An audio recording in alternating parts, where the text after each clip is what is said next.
I've read 7 books this year, and that might not be impressive to some of you, but in only 8 weeks, 7 books, that's almost one book a week, which I actually cannot believe. And last year I read 10 books, which for me was my goal. My minimum goal every year is about a book a month, but then of course I count for maybe having a longer book, being on holiday, things like that. So I just cut it down to 10 books per year, and that is my goal. So this year I just said I'll make the 12 books per year, and I had a list of 12 classics that I was planning on reading, except it's only 2 months into the year, and I have read all these books. And I was wondering what has changed. And when I looked back, I realized that there are some heavy changes that I had made that I was not practicing before that have helped me get to this point. This channel is about trying to live more intentionally and trying to live life outside the algorithms and trying to get our lives and our brains back from these algorithms. So I thought, why not share some of those tips in case you are struggling with your reading goals for 2026. I feel like I should also give some background in saying that I do not force myself to read. I wouldn't say I even schedule time to read in the day, but I have made some changes to my life that have enabled me to naturally read, because I do know people who read but they force themselves to read, or they're trying to power through so many books at the same time. They're sacrificing work time, they're sacrificing fun time to replace that with reading, which I'm not doing at all. I read when I can. Don't read that much at home.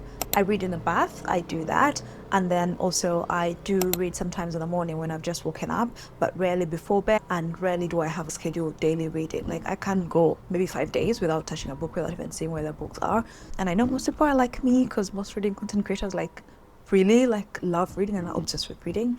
We did a 24-hour readathon after seeing them all over TikTok, and here's how it went. Let's do a 24-hour readathon. Hey besties, let's do a 24-hour readathon. And I was just trying to find a way that works for those of us who are not as literally gifted. I should read some more so I can learn some more. Anyway, I don't know if it would be fun to go through the books I've read just to give you, but no, actually that will come up when I'm talking about the diversity of the books. Maybe I should just start with that point to help.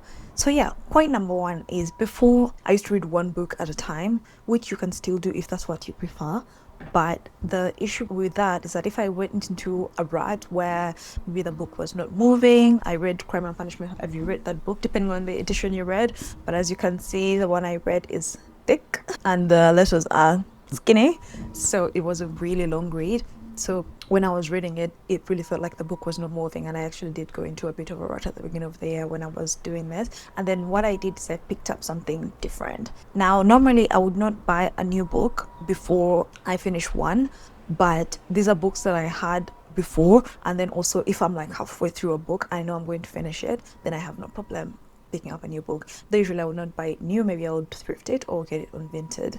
Yes, so that's point number one. Is I think there are 2 points, which is diversity and reading multiple books at the same time. So as you've seen in the books that I'm reading, we have Crime and Punishment, which is a classic. This year my goal was to read classics, because I'm someone who gets a bit of FOMO when people are talking about a piece of media. So I've hated that we'll be talking about, for example, the character from this book who is of or Raskolnikov, I'm not sure, and I would not be able to understand what they're talking about. So that's why I decided to read it.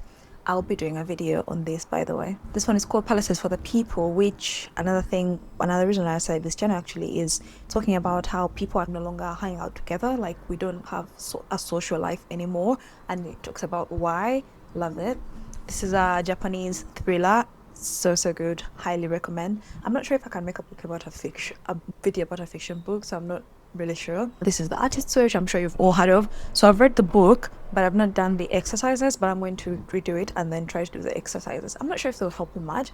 I'll try anything once before I kick it down. Atomic Habits needs no introduction. I just want to read this to break it down for you guys, because I don't know, like, it's a similar situation where I hear so many ideas from this book that I agree with, and I just thought I would just read the source material. And I thrifted this on Vinted for like £2, so I didn't really lose much. And I know it's trendy to hate on self-help right now, but I still do love a little bit of it, because I just personally enjoy productivity as a niche. Yeah, it's adorable. And we have Stanley Tucci's book. As you can see, I got this for only £2.50 from a thrift shop, and it just talks about his journey through food, which is really nice to read. I wouldn't say I would recommend this book, but I'm reading it more just to see, I don't know, like, I loved him in The Conclave. It's one of my favorite movies from last year, and I just thought it would be interesting just to read about food, like from someone who's not a chef, just someone who likes food, someone who loves food. And it's not groundbreaking at all, unless you love Stanley Tucci. But then again, it doesn't talk about his life necessarily. It mostly talks about his life through food. And so I'm more into it just because I'm curious to just hear about someone talk about food who is not a chef. Yeah. And finally, we have Aurelius's Meditations. Highly recommend this book. It is so good, so insightful, and such a short read, and it's fun. You cannot put it down because there's so many nuggets. I've read it multiple times. Look how many pages I've folded, and I'll be making a video on this as well. I'm really looking forward to that, actually. Yeah. So as you've seen, like, my books that I'm reading are diverse, not only just in, of course, there's fiction and non-fiction, just one piece of fiction, but I'm going to read more fiction. But that diversity just helps you feel like you're not, you're not stuck, you're not pushing through one thing to complete that. Think about it when you watch movies. You don't watch movies from the same genre, or maybe more accurately, I should say, series. When you feel like watching something maybe heavy and intense, you might see something like Breaking Bad, or if you feel like something light, maybe you watch a sitcom like Modern Family, and that helps you finish those things maybe over years more. And you can apply that same concept to books. Yeah. If you're stuck on what to read, like book ideas, this next point is actually going to help you out, which is to hang out in places where readers hang out. Now, obviously, this is going to mean more digitally, but ideally, if there was a physical way to do that, maybe when I'm writing the Substack that will accomplish this, because I do resources for every video, just so you can actually action them and not just watch these things and not do anything with it. So let's speak in the digital sense. So what I did, first of all, I just went to TikTok. Actually, TikTok is an algorithm at the end of the day. You can let it, it feeds you nonsense, but you can also let it know what sense you want to know, and then it will feed you that. So that's what I did. At the beginning of the year, I just went and searched up fiction books, non-fiction books, must-read classics, things like that. To be honest, the kind of most of the books that I've read already, I already had them on my list. But I wanted to build this list of recommendations that I would have, so I did that. So every 10th video on my page is now related to books. You have to be quite careful with TikTok because there is a side of reading that maybe is not as productive. I read smart, so I'm not talking down on these books. As you can see, I think The Seven Husbands of Evelyn Hugo is there, and it's not like a high quality book. It's like a very, not smarty, but really casual book. So I'm not against that, but then I also wouldn't say that reading smart is something that you need to, after you've read the book, you need to sit down, break it down, and I wouldn't say that's productive. Yeah, but if you do that, no shame. It's just a personal preference. So naturally, yeah, TikTok is a good place. Secondly would be YouTube. Just follow a few book channels. Again, I'll put recommendations for all these in the resources document that I'll make for the video, and then you can see some of the ones that I follow and some of the ones that I love. You can use good old Google, and just Google classics, English classics, Russian classics, Russian non-fiction books on a topic, how I discovered Palisades for the People. I asked ChatGPT that I'm really interested in this concept of social life, being social in this new digital age. Can you give me some book recommendations? And it gave me like 10, and I picked one. I know everyone hates AI, but I think sometimes if you're using it productively, then what's the harm? So I think you could do that. If you went and told ChatGPT what your personality is, what books you've liked in the past, and then it can recommend to you what to read, what books it would think you'd enjoy, and so far it has not let me down. Physically, I feel like you could go to the library. I do go to the library. Maybe see if they have some book clubs you could join, though I feel like if you're not a reader, that might seem a bit intimidating. So joining online book clubs, I've joined a few, though I haven't found one that I love, but I feel like also that's because I haven't stuck to one. So I'm actually going to do a video where I try maybe 3 different book clubs for a month, and then I let you know how that works, how it is, and if it was fruitful. There are also some creators that run book clubs, TikTok creators or YouTube creators, so you can join those and then just read what they're reading. But because most of us, you're lucky if you're not, do succumb to algorithms sometimes, honestly, that is the best recommendation I can give. Like, my list is so full right now, and TikTok is not just nonsense. There are people out there making really good content that can help you and move your life forward, and look them up, and then TikTok will recommend you more. And yeah, that's how you'll just get into that mindset of reading all the time, and then started to identify as a reader because it's always top of mind. The reason why many of us fall into the consumerism rabbit holes because this consumerist content is always on our pages and on our algorithms, and then we end up identifying that with that more because it's just always top of mind. So you can use the same concept with reading. Point 3 is reading in groups. This has been so monumental. Like when you read in a group, you have this force behind you that's just encouraging you to read. Just give me a sec. Yeah, that is encouraging you to read. And I think actually maybe I should just call it accountability. If you have 2 months with the people you're reading or the person you're reading, but it doesn't have to be multiple people, though I feel like with multiple people you do feel a responsibility to finish the book much sooner. If everyone is going to finish the book and you don't want, you remember that scene from Friends, although Rachel did not bother reading the book, and you remember what happened to her? So tell me about this Jane Eyre woman. No, you should have read it yourself. Oh, come on, Phoebe. Don't be such a goody-goody. Fine. Okay. All right. So, Jane Eyre, Yeah. first of all, you'd think she's a woman. She's not. She's a cyborg. A cyborg? Isn't that like a robot? Yeah, this book was light years ahead of its time. Sorry I'm late. Let's get started. So, what did everybody think of Jane Eyre? Rachel and I were just discussing it, and she actually had some very interesting insights. Well, go ahead, Rachel. Thank you, Phoebe. What struck me most when reading Jane Eyre was how the book was so ahead of its time. If you're talking about feminism, I think you're right. Yeah, well, feminism, yes, but also the robots. I feel like you would be scared that's going to happen to you if everyone finishes the book and you didn't. Well, with one person, first of all, you would have to trust them to encourage you to read the book and also trust them to actually finish the book so you can also follow suit. So maybe one person might not be as fruitful unless they are actually disciplined and on it much more than you are. But I am going to do a book with my partner because I'm trying to learn Italian, so I was thinking we could do an Italian book and then I could just improve my vocabulary. The only trouble is that I prefer to read fiction in Italian, and fiction is usually written in the past tense, which is really difficult to learn. So I think I would have to do non-fiction, and he wants to read like political books, and I don't, obviously. So yeah, we're stuck at that point. But that's what I recommend. So I'm doing one with my workmates. I do another with a group of friends, and if you don't have people to read with, again, this is where I would recommend joining a book club online. Again, I would do some research and find you a few. The problem is that the popular book clubs are so big and I would prefer just something more intimate.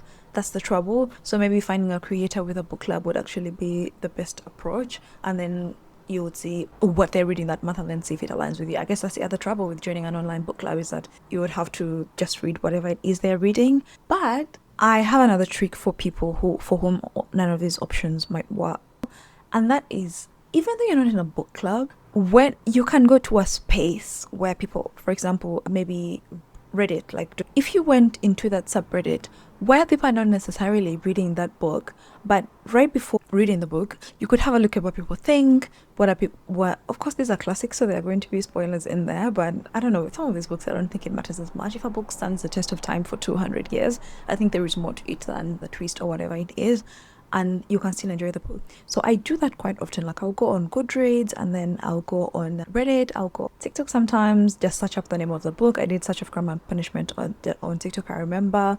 Twitter, if you can afford to visit that horrible place, and then just see what people are saying about the book. So why are you not reading the book together with these people? Seeing what people have to say about the book can give you that FOMO and can make you more interested in the book, just because you want to understand what exactly it is they are saying about the book. So even though right now I'm not in any online book club, I would say that I'm not active in any online book club. I would say that is also a hack, a trick to trick your mind into thinking, oh, I want to join these people, I want to understand what they're saying, except retrospectively, because they've done it already. You're doing it after the fact, but I think you can get a similar experience anyway. Maybe also I'll add to that watching YouTube videos about the book. Hope ideally spoiler free. I find that once I watch a YouTube video about a book, I'm like, oh no, I need to know what they're talking about. I need to know what they mean, especially if the person making the video is really passionate and they're really explaining. I want to be in the loop. I need to know what it is they're referring to, and yeah, that also gets me super excited to read the book. Yeah. Next point is something that is so obvious that you might overlook it, but it's physically having a book on you. This is especially valid if you're using public transport, which I do because I live in London and we have great trains. Honestly, I'm so grateful. Just trying to plug in there that I'm grateful for London transportation. Anywho, so whenever I'm on the train, instead of scrolling my phone, I just read a book, and that has been so life changing. Like most of my reading, I do it on the train, and I don't even go into the office that often. But there is a book, this book, Palaces for the People. I think I've read almost all of it on the train. Right now, I'm left with one chapter. I want to finish it really quick, and that's why I'm reading it at home as well, which is like going to take me 2 days because I started it actually yesterday and I'm finishing it today. I'm 100% sure, and that's because it's the book I read when I'm going to work. Like it's my work commute book, and I've finished it just by reading it going to work, and that's because I have it on me physically. I had one tiny coach bag, I don't know if I have it in here near, and I literally went out on my way to get a few tote bags to carry if I'm not going to work, so I can have a book on me.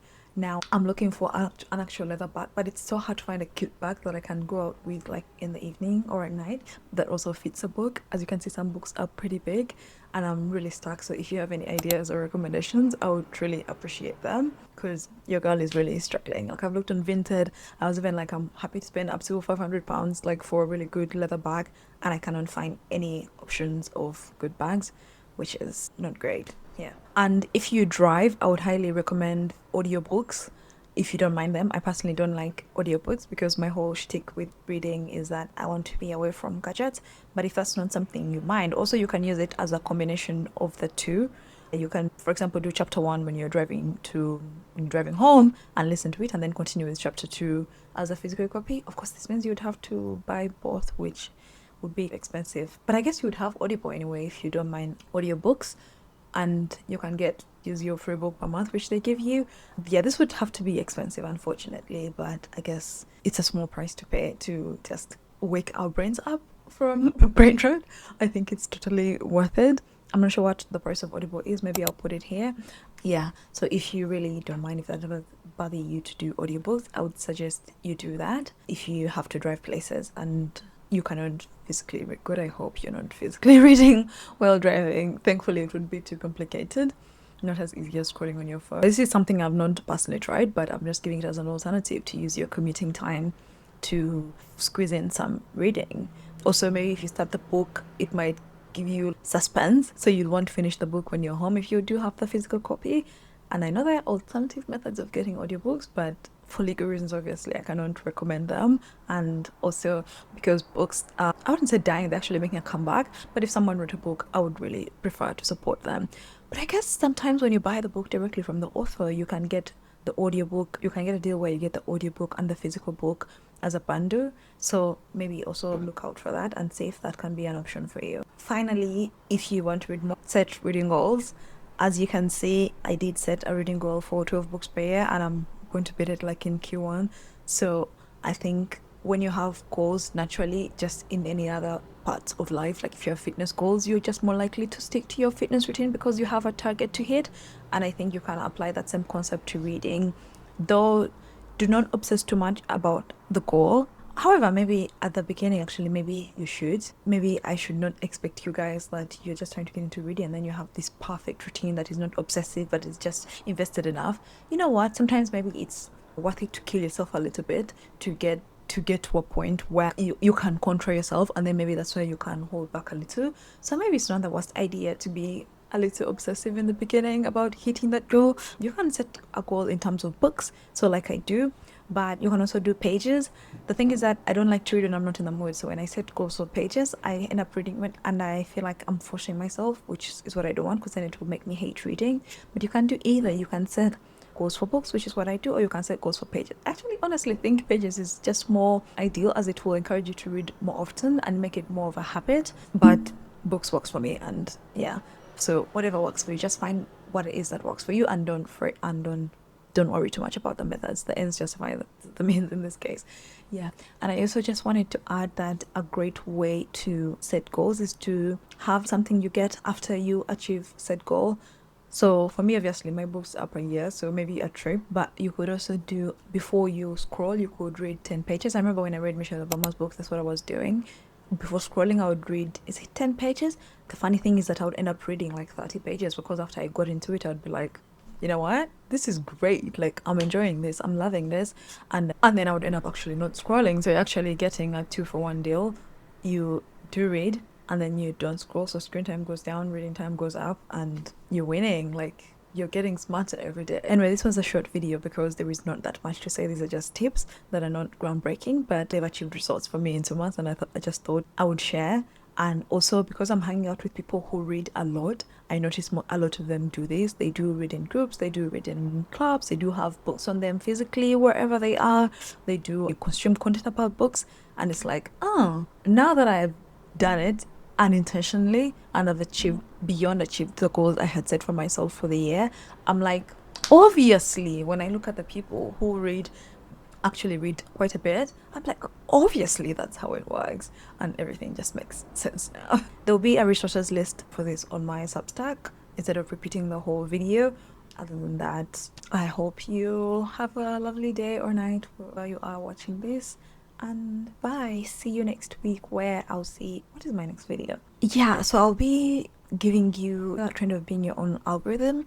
I've started doing that and it's been groundbreaking, and I'll be giving you what my current weekly algorithm is. So if you'd like to see that, tune in next week.